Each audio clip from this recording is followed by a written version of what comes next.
नमस्कार साथियों, कैसे हैं आप सभी। उम्मीद करता हूँ आप सभी अच्छे होंगे, मस्त होंगे। जो भी हमारे भाई बहन जन नायक चंद्रशेखर विश्वविद्यालय बलिया में दूसरे सेमेस्टर का एग्ज़ाम दे रहे हैं, तो आप देखेंगे कि आपके दो पेपर हो गए हैं। पहला पेपर आपको 22 अप्रैल का हुआ है और दूसरा पेपर आपका 30 अप्रैल को हो गया है। तो मैं ये पेपर आपको बता नहीं पाया था कि किस प्रकार के प्रश्न आए हैं। देख लीजिए, जिनको आगे देना है दूसरे सेमेस्टर का पेपर अगले वर्ष, उनके लिए फ़ायदा होगा। तो आइए देख लीजिए, 30 अप्रैल को ये पेपर हो गया है बीएड दूसरे सेमेस्टर का। दूसरा पेपर कैसा आया था, कौन कौन से प्रश्न पूछे गए थे, आइए देख लीजिए, समझ लीजिए। प्रीवियस वर्ष के पेपर काफ़ी महत्वपूर्ण हो जाते हैं क्योंकि ये सेमेस्टर का एग्जाम है। सिमिलर आप देखेंगे, इधर थोड़ा सा इधर उधर घुमा के यही प्रश्न प्रत्येक वर्ष आपको देखने को मिलते हैं। तो आइए देख लीजिए, बीएड सेकेंड सेमेस्टर 2025-26 सेकेंड प्रश्न पत्र है। इसके लिए आपको 2 घंटे का समय मिलता है और 100 अंकों का ये टोटल पेपर होता है, जिसमें से आपके मिनिमम 40 अंक फ्रेश पास होने के लिए आपको लाना होता है। तो 3 सेक्शन में आपके प्रश्न आते हैं। आइए देख लीजिए, पहला सेक्शन में आपके अति लघु प्रश्न आते हैं। एकदम अति लघु प्रश्न आते हैं, जिसमें सभी प्रश्नों को करना अनिवार्य होता है और एक प्रश्न आपके 100 शब्दों में लिखना होता है। एक प्रश्न के लिए यहाँ पे 4 अंक आपको मिलते हैं। 5 प्रश्न दिए हैं, पाँचों अगर करेंगे तो 20 अंक आपके यहाँ से मिलेंगे। तो अति लघु उत्तरीय के प्रश्न के अंतर्गत कैसे प्रश्न पूछे गए हैं, आइए देख लीजिए। तो इसमें पहला प्रश्न पूछा था ब्लूम का वर्गीकरण, इसके बारे में आपको लिखना था। उसके बाद दूसरा प्रश्न इसमें था कि CBCS क्या होता है, इसके बारे में आपको लिखना था। तीसरा प्रश्न आप देखेंगे, परीक्षा में ICT की क्या भूमिका है, इसके बारे में आपको लिखना होता है। अति लघु प्रश्न अनिवार्य होते हैं, 5 ही प्रश्न दिए होते हैं, पाँचों आपको अनिवार्य रूप से करने होते हैं। तो अगला प्रश्न इसमें दिया था अंतराल मापनी के बारे में आपको लिखना था और 5वां प्रश्न था जेड प्राप्तांक आपका क्या है, इसके बारे में आपको बताना था। तो ये 100 शब्दों में ही लिखना होता है अति लघु प्रश्न, इसको भी आप विशेष ध्यान रखिएगा हमेशा, क्योंकि ज़्यादा लिखेंगे और प्रश्न पे उसका असर पड़ेगा और प्रश्न छूटने लगेंगे। तो उसके बाद सेक्शन बी में आप देखिए, लघु उत्तरीय प्रश्न आपके पूछे जाते हैं, जिसमें आपके 8 प्रश्न दिए जाते हैं और इसमें से कोई आपको 5 करना होता है। जो ही आपको 5 आए वही करिए, ज़रूरी नहीं है कि आपको 8 करना है, इसका विशेष आपको ध्यान रखना होता है। तो इसमें आपको 200 शब्दों में ही एक प्रश्न को लिखना होता है, उससे अधिक नहीं लिखने की ज़रूरत है। एक प्रश्न आपके 8 अंकों का आता है, 5 प्रश्न करेंगे तो 40 अंक आपको यहाँ से मिलते हैं। तो इसके अंतर्गत का कैसे प्रश्न पूछे गए थे, आइए देख लीजिए। तो पहला प्रश्न था कि NRT और CRT में क्या अंतर है, इसको आपको स्पष्ट करने के लिए कहा था। तो 200 शब्दों के आसपास में ही आपको लिखना है, इसका विशेष ध्यान रखिएगा। प्रश्न में 200 से 10-20 शब्द ही अधिक हो, ज़्यादा अधिक न हो, इसका भी ध्यान आपको रखना है। दूसरा प्रश्न आप देखेंगे, विश्वसनीयता और उसके विभिन्न प्रकार का वर्णन कीजिए, ये प्रश्न था। अगला प्रश्न था वर्तमान समय में CCE की भूमिका का वर्णन कीजिए। उसके बाद अगला प्रश्न देखेंगे, मापन के विभिन्न स्तरों का उल्लेख कीजिए, ये प्रश्न आपसे पूछा गया था।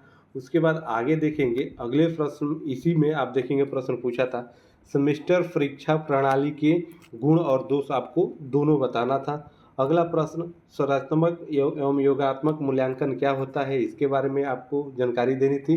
अगला प्रश्न, वस्तुनिष्ठ परीक्षा के गुण और दोष दोनों आपको बताना था।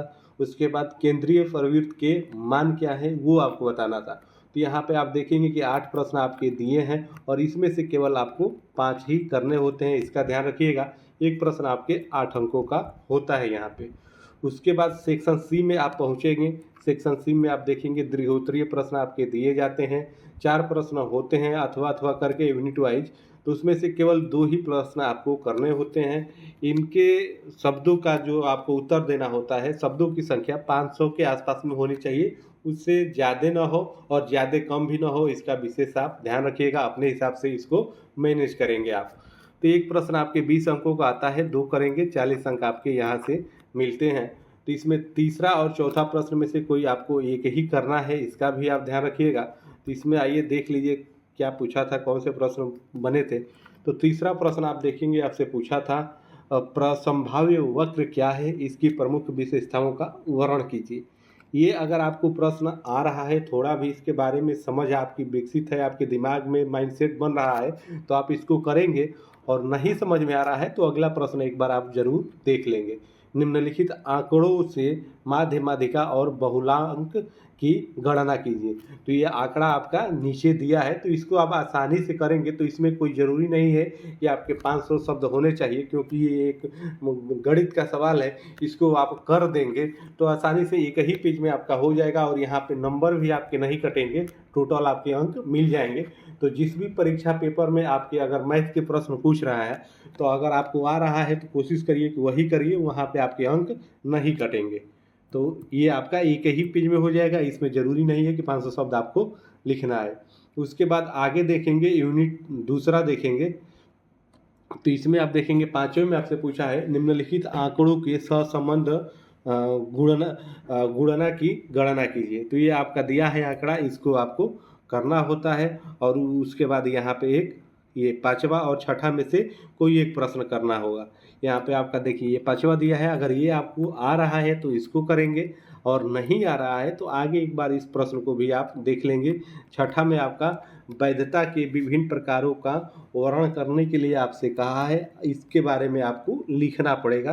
तो 500 शब्दों के आसपास में आपको पहुंचना पड़ेगा और अगर वही ये सवाल करेंगे तो आपका आसानी से बहुत कम समय में एक ही पेज में आपका हो जाएगा।